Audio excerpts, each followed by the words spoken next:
ఇక్కడ చూసినప్పుడు ఇద్దరు దొంగలు చూస్తాం. ఒక దొంగ అంటాడు,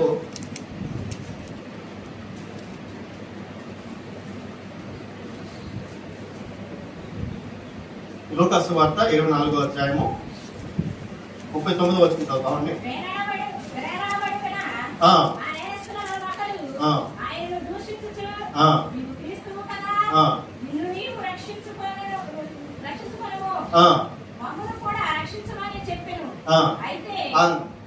ఇక్కడ ఏమంటున్నాడు ఆయన? దొంగ ఏమంటున్నాడు? నీవు క్రీస్తు కదా. ఇదే మాట బైబిల్లో సువార్తలో మనకి నీవు దేవుడు కుమారుడు అయితే అని మనకు ఇంకో చోట కనిపిస్తుంది. ఎక్కడ? ఎవరు చెప్తారు ఆ మాట? ఏం చెప్తాడు దేవుడు? గమనిస్తున్నారా? నీవు దేవుని కుమారుడు కదా, నీవు దేవుని కుమారుడు అయితే ఈ మాటలు ఎవరు పలుకుతున్నారు? అపవాది మాటలు. ఇక్కడ చూసినప్పుడు మొదటి దొంగ ఎవరిని పోలి నడుస్తున్నాడు? నీవు దేవుని కుమారుడు అయితే, ఇప్పుడు గమనించండి, దేవుడు అని నువ్వు ఆయన నమ్ముతుంటే, దేవుడు అని నువ్వు ఆయన నిజంగా విశ్వసిస్తే నువ్వు దేవుడు అయితే అని మాట్లాడతావా? మనం చిన్నపిల్లలు మనం చూసినప్పుడు వాళ్ళు మన దగ్గర గోజాడి ప్రార్థన, మన దగ్గర ఏదైనా కావాలన్నప్పుడు నువ్వు నా తల్లి అయితే నాకు ఇచ్చేయని అంటాడా? ఏ కొడుకైనా ఏ కుమార్తెని అంటదా? ఎందుకు? నా తల్లి నాకు తెలుసు, నా తండ్రి నాకు తెలుసు, కానీ నాకు కావాల్సింది నువ్వు ఇవ్వనన్నప్పుడు గోజాడి తీసుకునే హక్కు కూడా నాకు ఉంటుంది. కానీ నేను నా తల్లి అయితే ఇది ఎవరి మాట? దేవుని మనం ప్రార్థన చేసినప్పుడు మొదటగా గుర్తుపెట్టుకోవాల్సింది, మనం దేవుణ్ణి పరీక్షించడానికో దేవుణ్ణి ఆయన శక్తిని మనం కొలవడానికో కాదు, కానీ మనకు కావాల్సింది పొందుకోవడానికి ఏం చేయాలి? ఆయన దగ్గర గోజాడాలి. ఏం చేయాలి? ఫస్ట్ గోజాడాలి. ఇక్కడ ఆయన గోజాడుతున్నాడా? ఆయన అడుగుతున్నాడు, ఏమంటున్నాడు? దేవుడు అయితే నువ్వు చెయ్యి. ఏం చెప్తున్నాడు? అపవాది అనుసరించి మాట్లాడుతున్నాడు. చాలా చోట్ల మనం చూసాం, అపవాది 3 సార్లు కూడా నువ్వు దేవుడు అయితే నువ్వు ఇలా చేయి, నువ్వు దేవుడివే కదా ఇలా చేయి, ఆయన కొడుకువే కదా ఇలా చేయి. ఏం చెప్తుంది?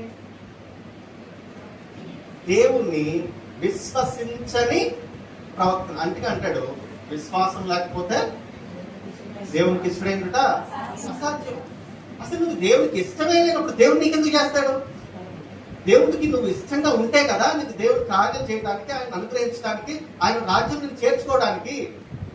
నీ ప్రవర్తనే ఇష్టంగా లేదు, నీ మాటే ఇష్టంగా లేదు, దేవుడు నువ్వు అడిగే తీరిగే లేదు. అక్కడ దేవుడు కుమారుడు అయితే అని మాట్లాడినప్పుడు దేవుడు అని పలకడా? మనకు చాలాసార్లు అందరూ వైఫై తెలుసు కదా, వైఫై యూజ్ చేస్తూ ఉంటారు కదా, చేస్తారు లేదు? వైఫై ఉన్నప్పుడు మనం ఏం చేస్తాం? ఏం ఎంటర్ చేస్తాం? పాస్వర్డ్ ఎంటర్ చేస్తాం. చేస్తారా? మన కంటికి వైఫై కనిపించిందా? ఫోన్ కనెక్ట్ అయితే అన్ని చూస్తాం, నెట్ కనెక్ట్ అయితే, ల్యాప్టాప్ కనెక్ట్ అయితే అన్ని చూస్తాం. కానీ పాస్వర్డ్ ఎంత ముఖ్యమే కదా. పాస్వర్డ్ కరెక్ట్ చేయకపోతే కనెక్ట్ అవుతామా? కనెక్ట్ అవుతారా? ఎవరన్నా మనకేమన్నా వస్తుందా? చూడగలుగుతామా? దేవుడికి కనెక్ట్ అయ్యే పాస్వర్డ్ ఏంటి తెలుసా? ఏంటిది?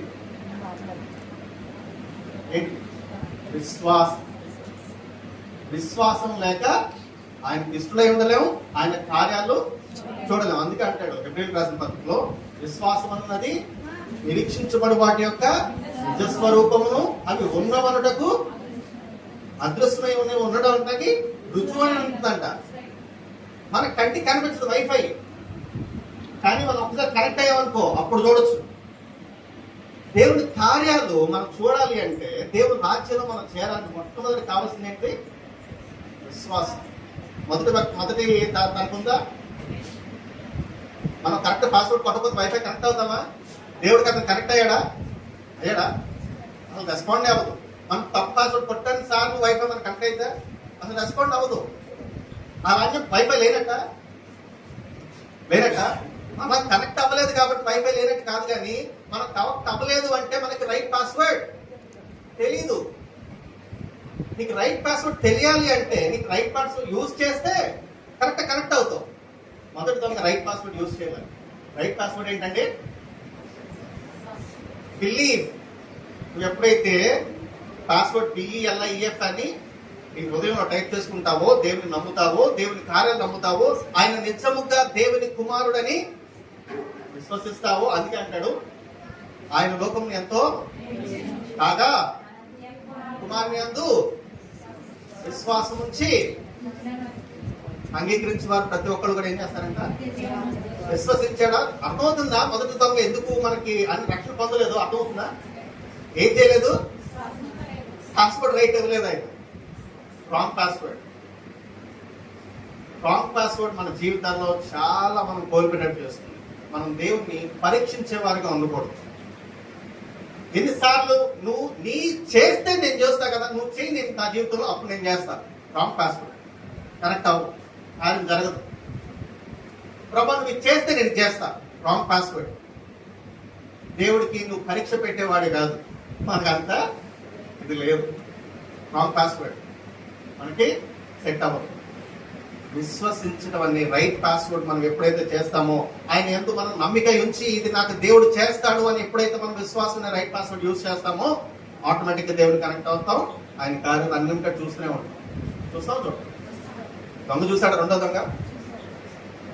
ఫస్ట్ ఏం లేదు, మొదటి దొంగ దగ్గర విశ్వాసం లేదు. మరి రెండో దొంగ దగ్గర ఉందా? దానికి నిదర్శనం ఏంటి? కొంచెం కిందకు వచ్చి చదువుతాడు. అయితే రెండవ వాడు వాడిని గద్దించి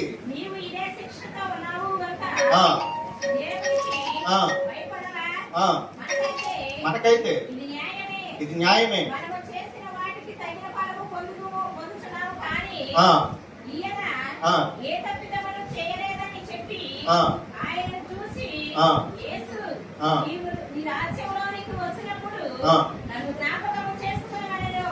చాలు. ఇందులో 4 విషయాలు నేర్చుకుందాం. 4 విషయాలు నేర్చుకొని నేను సమయాన్ని ఫాస్ట్గా కప్ చెప్తాను. మొదటి విషయం, ఆయన ఫస్ట్ మాటలు ఏమంటాడు? నీవు ఇదే శిక్షలో ఉన్నావు కదా, ఎవరికి భయపడాలంట? ఫస్ట్ది, దేవునికి నమ్మిన తర్వాత నీకు ఉండాల్సిన మొట్టమొదటి లక్షణం కానీ క్వాలిటీ కానీ ఏంటంటే దేవునికి భయపడటం. ఎందుకంటే దేవుడు మన దేవుడే, మనం ఎందుకు భయపడాలి? ఎందుకు భయపడాలి? భయపడాల్సిన అవసరం ఏంటి? అసలు భక్తిలో భయం ఎందుకు వచ్చింది? భక్తిలో భయం ఉండాల్సిన అవసరం ఏంటి? భయపడుతూ భక్తి చేయాలా? మరి భయం ఎందుకు మనకి? భయము కలిగి ఏం చేయకూడదు? భయం మనల్ని ఏం చేసింది? ఎవరి వల్ల భయము? దేవుని ఎడల నీకున్న భయము నిన్ను పాపాన్ని దూరంగా చేస్తుంది. ఒకసారి గమనించండి, అటువైపు పాపం ఉంది, ఇటువైపు తీసుకున్నాడు, నేను ఇటు వెళ్తా ఉన్నాను, భయపడి గొప్ప ఇటు తిరిగాను అనుకోండి, ఎవరైపు వెళ్తున్నాను? నేను ఎవరైపు వెళ్తున్నాను? ఏసు వైపు. నేను తిరిగింది ఎవరి వైపు నుంచి? నేను పాపం చేయడం మానేసి వెనక్కి తిరిగానంటే ఎవరి వైపు వెళ్ళిపోతున్నాను? ఆటోమేటిక్గా దేవుని వైపు వెళ్తున్నాం. మనం ఇది గమనించాం. మనం ఏం చేస్తామంటే పాపము భయము కలిగి పాపం చేయకపోతే నెక్స్ట్ నువ్వు ఏం చేస్తున్నాం? వెనక్కి తిరిగి దేవునికి దగ్గర అవుతున్నాం. వెలుతురు నుంచి నువ్వు దూరంగా వెళ్లే కొద్దీ కూడా మనం చీకటిలోకి వెళ్తాం. చీకటి నుంచి నువ్వు ఎప్పుడైతే వెనక్కి తిరుగుతావో, పాపం నుంచి ఎప్పుడైతే నువ్వు వెనక్కి తిరుగుతావో, దానికి కావాల్సింది ఏంటో తెలుసా? పాపం నుంచి వెనక్కి తిరగాలంటే దేవుని ఎడల భయం. రెండో వ్యక్తిలో ఏముంది? రాసుకుంటారా? ఏముంది? భయం ఉంది. మొదటిది, సన్నిధికి వచ్చినప్పుడు ఆయన సన్నిధికి నేను మొదటి వెళ్ళాలనే భయం ఉన్నాను. ఆయన సన్నిధిలో నేను పరిశుద్ధంగా కూర్చుంటాననే భయం ఉన్నాను. ఆయన సన్నిధికి వెళ్ళినప్పుడు నా ప్రవర్తన అంతటిది కూడా ఎలా చూసుకోండి? ఆ భయం ఉంటుందా? ఆ భయం లేకుండా నువ్వు సంఘానికి వస్తే ఉపయోగం ఏంటి? దేవుని ఎడల భయం లేకుండా నువ్వు సంఘానికి వచ్చి ఆయన పరిచర్యలో పాల్పంచుకుంటే ఉపయోగం ఏంటి? ఉంటుందా? అదే దేవుడు చెప్తున్నాడు. రెండో దొంగ అయితే ఏం చేస్తున్నాడు? భయము కలిగి ఉండాలి. మన భక్తి భయం లేకపోతే, భయం లేని భక్తి ఏంటంట? ఎక్కడ ఉంటుంది ప్రసంగిలో? భయం లేని భక్తి వ్యర్థమా? వ్యర్థమేనా? నువ్వు ఎంత భక్తి చేసినా, నువ్వు దేవుని ఎడల సంఘంలో వచ్చి ఏం చేసినా, దేవుని ఎడల భయం నీకు లేకపోతే నీ భక్తి అంతా వ్యర్థం, జీరో. రెండో దొంగ ఏమంటున్నాడంటే, నీవు అదే శిక్షలో ఉన్నావు కానీ నీకు దేవుని అంటే భయం లేదా? మొదటిగా మన జీవితంలో మనం చూసుకోవాల్సింది ఏంటంటే, నా భక్తిలో దేవుని ఎడల భయం ఉందా లేదా? నేను భయం కలిగి భక్తి చేస్తున్నానా లేదా ఆచార ప్రకారంగా భక్తి చేస్తున్నానా? ఈ లోకల్ మనం ఎంత భక్తి అయినా చేయొచ్చు, లోకంలో చూసాక అప్ప ఏమంత గొప్పది లేదండి అనుకోవచ్చు. కానీ దేవుడు చూస్తున్నాడు నీ హృదయంలో భక్తి ఉందో భయం ఉందో లేదో. ఆ భయం లేని భక్తి కనుక నువ్వు చేస్తే మనం ఎవరమంట? వేషధారులు. దేవునికి ఇష్టం కాక ప్రజలందరికి ఇష్టమైతే మన వేషధారులు నాకేంటండి? అవునా? దేవుడు అదే కోరుకుంటున్నాడా? అందుకే అంటాడు, భయం కలిగి పాపం చేయకుడి. భయం కలిగి దేవుని సన్నిధిలో మన ప్రవర్తన అంతటిని జాగ్రత్త చూసుకోవాలి. మనం ఏం మాట్లాడుతున్నాం జాగ్రత్త చూసుకోవాలి. మన సంఘానికి ఎలా వస్తున్నాం జాగ్రత్త చూసుకోవాలి. వాక్యం విని ఆ వాక్యానుసారం నడుచుకుంటున్నాం లేదు మనం జాగ్రత్త చూసుకోవాలి. మనం చేసేది భక్తి మనుషుల కోసం కాదు కానీ దేవుని కోసం. మరి ఆ దేవునికి ఇష్టంగా లేకపోతే నీ భక్తి, ఆ దేవునికి ఇష్టమైనగా నీ జీవితం లేకపోతే నేను భక్తి చేసేందుకు? లోపల ఉండటం బెటర్ కదా, అవునా కదా? అందుకే అంటాడు భయం లేని భక్తి వ్యర్థం. ఈ భక్తు రెండవ దొంగ దగ్గర ఫస్ట్ ఏం చూసాం మనం? భయం. రెండవ విషయం చూసినప్పుడు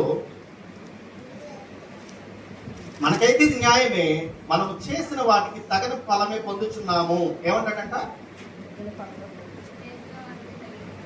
ఆయన ఇక్కడ? ఏం చేస్తున్నాడు? మనకైతే న్యాయమే, మనం చేసిన వాటికి తగిన ఫలాన్ని పొందుతున్నాం. అంటే ఇక్కడ ఏం చేస్తాడు ఆయన? తన పాపాలను ఒప్పుకుంటున్నాడు. ఏం చేస్తున్నాడు అంటే ఏంటి? ఇది నేను చేశాను, నేను పాపాలు చేశాను, నా పాపాలకు తగిన శిక్షను కూడా ఇప్పుడు పొందుతున్నా. అంటే ఏం చేస్తున్నాడు అక్కడ? పాపానికి శిక్ష పొందుతున్నాడు. అంటే తన పాపం ఒప్పుకున్నాడు. ఇంకొంచెం మనం కొంచెం ముందుకు వెళ్తే నికోదేము అనే అతను వచ్చి దేవుని దగ్గర అడిగినప్పుడు, అయ్యా నేను పరలోక రాజ్యం వెళ్ళాలంటే ఏం చేయాలంటే, ఒకడు నీటి చేతను చదువుదామండి. లూకా సువార్త 3వ అధ్యాయము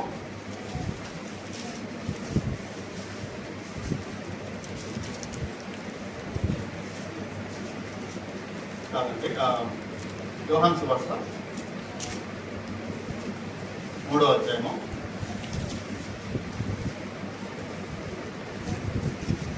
1 నుంచి 5 వచనం చదవండి.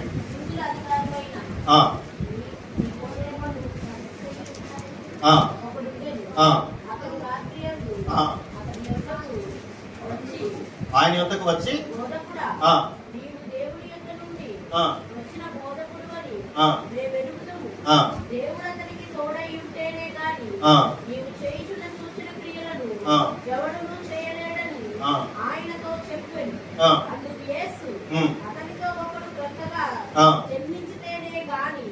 అతడు దేవుని రాజ్యమును చూడలేడని నీతో నిశ్చయముగా చెప్పుచున్నానని. అందుకు నీకోదేము ముసలివాడైన మనుషుడే రాక జన్మింపగలడు.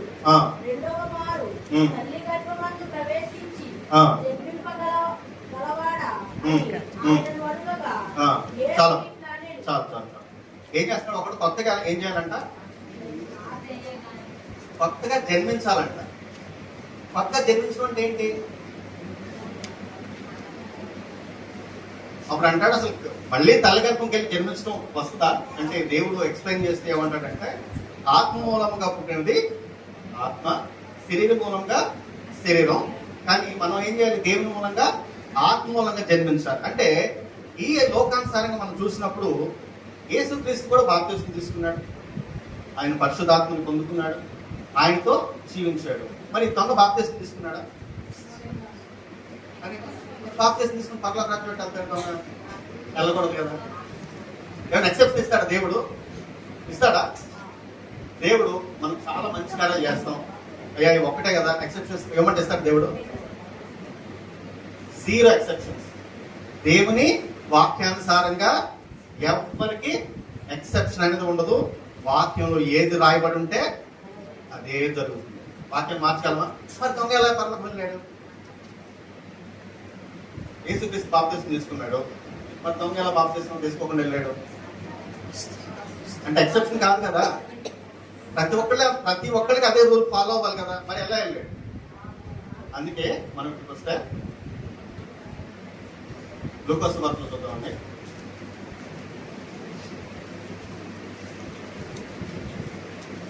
లూకా సువార్త 3వ అధ్యాయము 7వ వచనం చూద్దాం.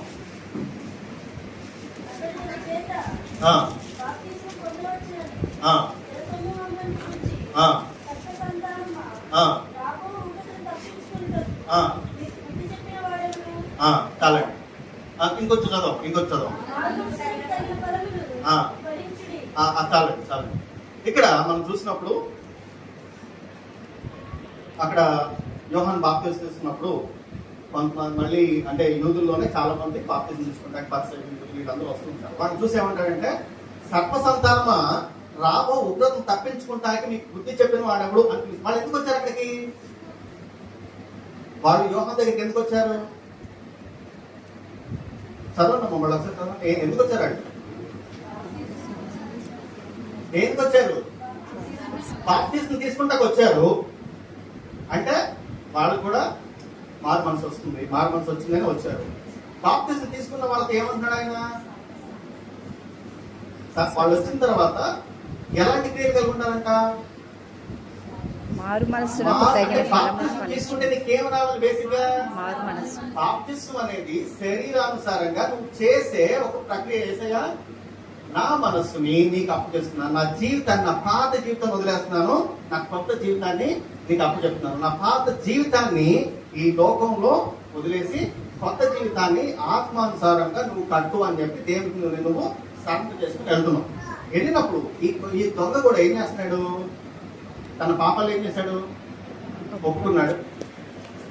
ఒప్పుకొని విడిచిపెట్టి దేవుడు ఏం చేస్తున్నాడు? అడుగుతున్నాడు. అంటే తనకి మారు మనసు వచ్చినట్టు రానంట.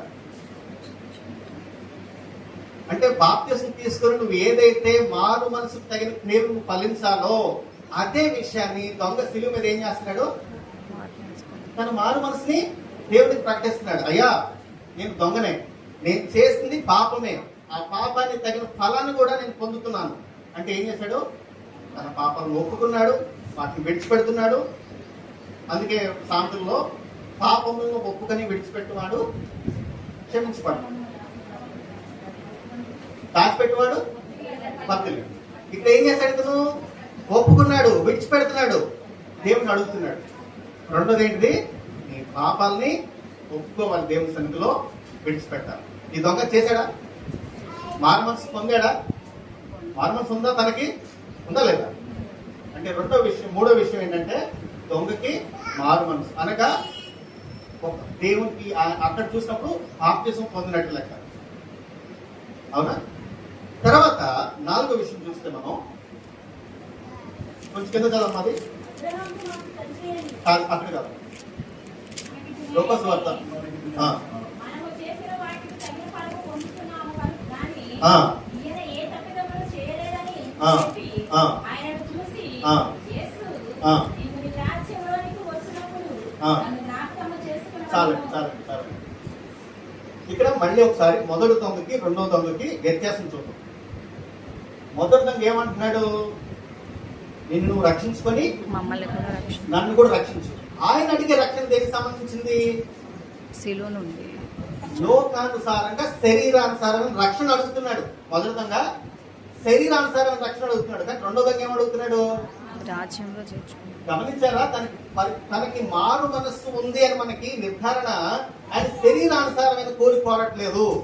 ఆయన శరీరానుసారంగా నన్ను రక్షించు, ఇక్కడ నుంచి దించు, తర్వాత నీ సేవ చేయాలి చెప్పట్లా.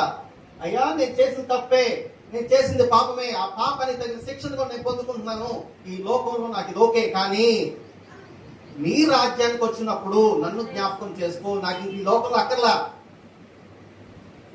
గమనిస్తున్నారా?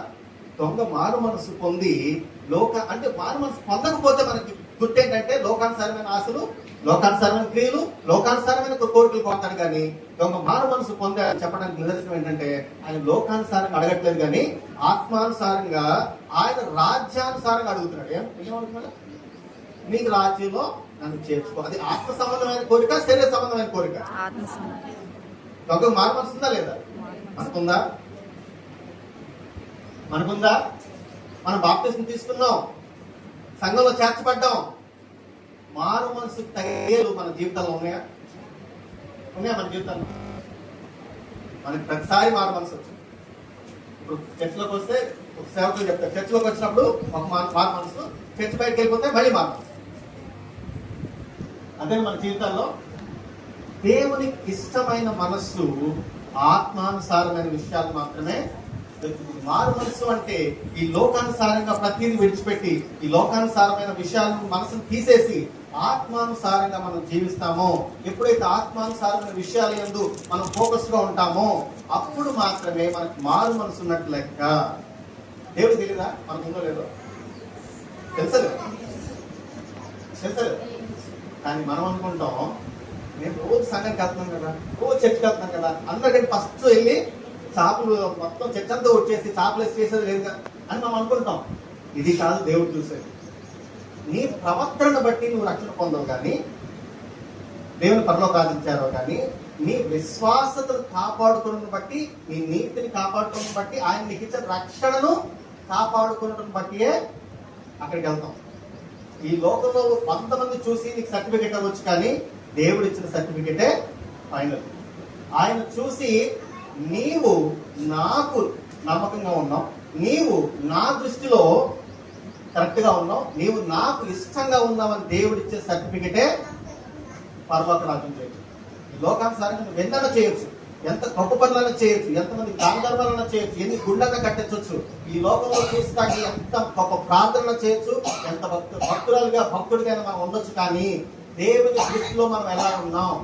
భయం కలిగిన భక్తి లేకపోతే వ్యర్థం, ఆయనకి ఇష్టమైన జీవితం లేకపోతే వ్యర్థం, మనం మారు మనసు లేకపోతే వ్యర్థం. మారు మనసు అంటే లోకానుసారాన్ని వదిలేసి ఆత్మానుసారాన్ని ఎంచుకోవడమే మారు మనసు. దొంగ అది అదే చేస్తున్నాడు.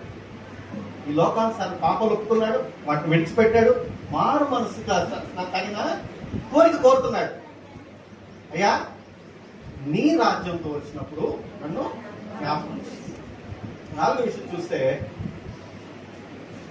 యేసుక్రీస్తు అంటాడు, మొదట నా రాజ్యాన్ని నా నీతిని, అప్పుడు మిగతా అన్ని సమస్తమును.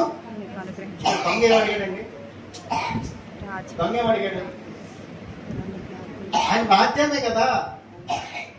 దేవుడు ఏదైతే వాక్యంలో చెప్పాడో, దేవుడు ఏదైతే వాక్యానుసారంగా ఆయన ప్రకటించాడో అవన్నీ దొంగ చేశాడు. ఇక్కడ దేవుడు లోకానికి ఎందుకు వచ్చాడు? శిక్షించక నీ తప్పులు నా తప్పులు ఎంచి చూపించి, ఇదిగో పలానా మరియం గారు మీరు ఇవన్నీ చేశారు, పలానా విశ్వరత్నం నువ్వు ఇవన్నీ చేశావు, నీ జీవితం విధానం చేశావు, నీకు ఇది తీర్పు అని రాయడానికి వచ్చాడా? కాదు కదా. దేవుడిచ్చే రక్షణ అనేది మన గొప్పను బట్టి కానీ కాదు, కానీ మనం పొందుకునేదో లేకపోతే మన అర్హతను బట్టి కాదు, కానీ ఆయన ఉచితమైన కృప ద్వారా మాత్రమే. ఆయన మనల్ని కరుణించి మనకి ఇచ్చే ఒక గొప్ప వరం మాత్రమే. అది మన జీవిత కాలంలో ఇంక ఎన్ని జన్మలు ఎత్తినా మన అర్హతగా పొందుకోలేము. ఎలా పొందుకోలేం? అది మన అర్హత కాదు, మన నీతిని బట్టి పొందుకునేది కూడా. కానీ ఆయన ఉచితమైన కృపతో ఉచితమైన కృపను పొందుకునే వాళ్ళం. అంటే దేవుడి దగ్గర మనం ఎట్లా అడగాలి? దీన మనస్సు కలిగి మనం అప్పటికేటప్పుడు చూడాలండి. ఎప్పుడు చూడాలి? అప్పటికేటప్పుడు చూడాలి. వాళ్ళు ఎంత మంచోళ్ళో ఇప్పుడే వాళ్ళనిపించింది, తిరిగి అప్పటికప్పుడు తెలిసింది వాళ్ళు ఎంత గొప్ప.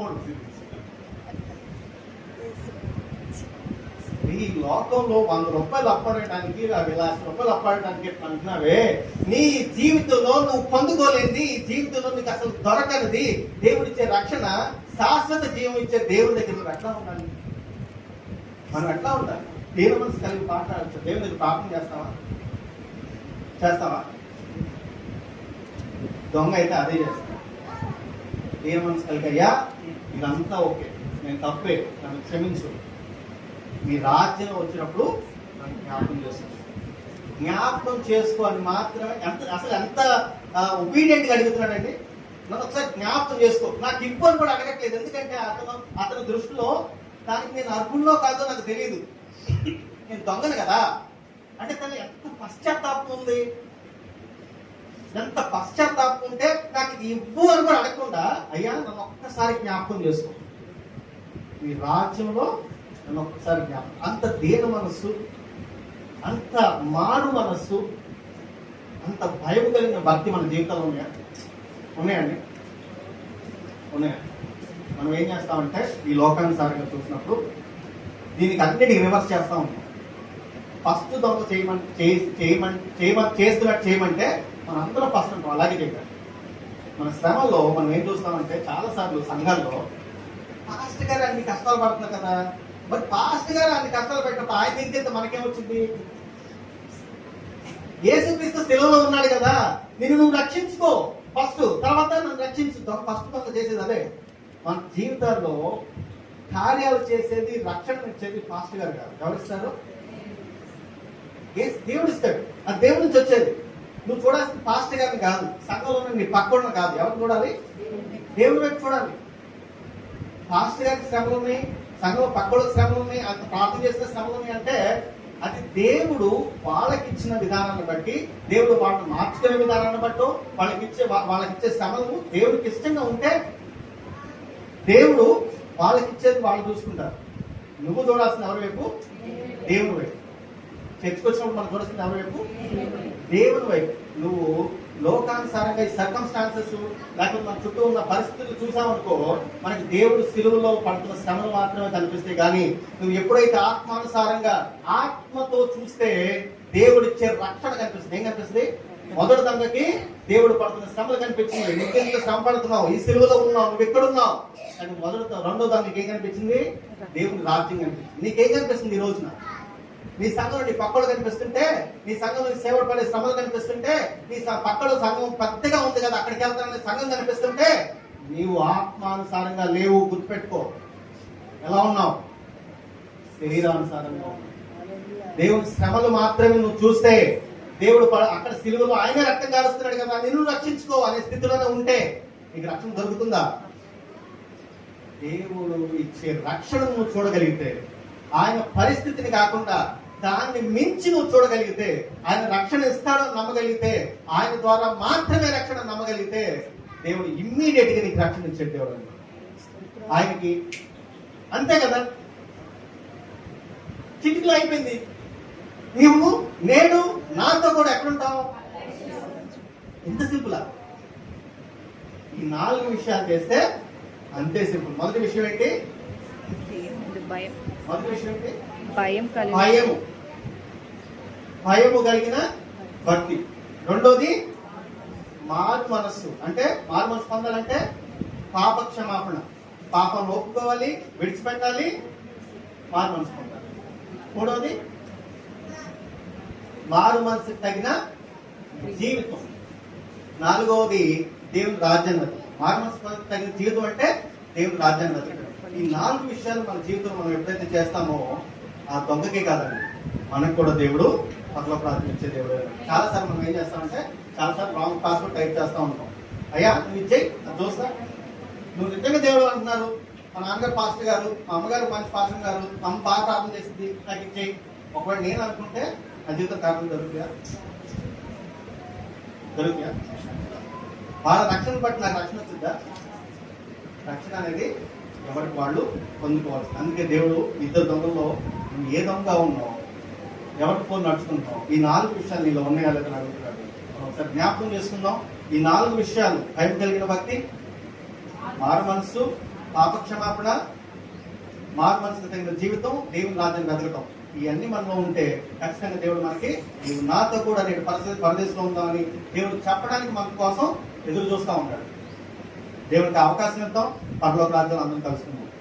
దేవుడు ఇచ్చిన సమయాన్ని, దేవుడు ఇచ్చిన దేవుడి వందనాలు, ఇచ్చిన మాటలు మన జీవితాల్లో ఆశీర్వాదకరంగా ఉన్నట్లు తిరిగి పాస్ చెప్పారు.